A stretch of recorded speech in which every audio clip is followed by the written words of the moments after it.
दीड महिन्याच्या अंतरात एकामागून एक 3 विद्यार्थ्यांची आत्महत्या, पालकांची सीआयडी चौकशीची मागणी।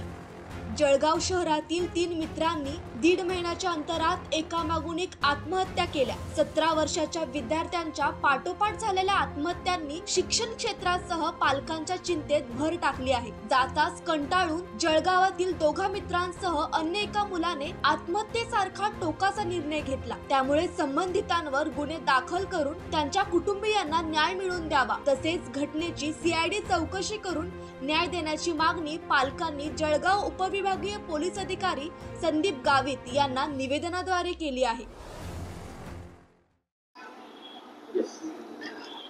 जिल्हा पेठ पोलीस स्टेशन हद्दीमधील एक अल्पवयीन मुलाने आत्महत्या केली होती। एक 15 ते 20 दिवसापूर्वी त्याच्याच वर्गमित्राने देखील आत्महत्या केली होती। त्या अनुषंगाने सध्या जी आत्महत्या झालेली आहे त्याच्या पालकांनी व तेथील काही नागरिकांनी आज कार्यालयात येऊन निवेदन दिले आहे की जी आत्महत्या झाली आहे त्याची सखोल चौकशी करण्यात यावी।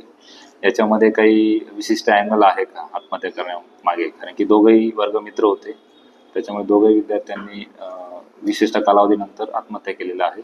तर त्याची सखोल चौकशी करण्याची त्यांनी निवेदनाद्वारे मागणी केलेली आहे। सदर निवेदन स्वीकारलेलं आहे। जे तपासी अधिकारी आहे EPI चव्हाण यांना सदर ED मध्ये योग्य ते सखोल चौकशी करण्याच्या सूचना दिलेल्या आहेत। Bureau report, Maharashtra crime spot news, Jalgaon.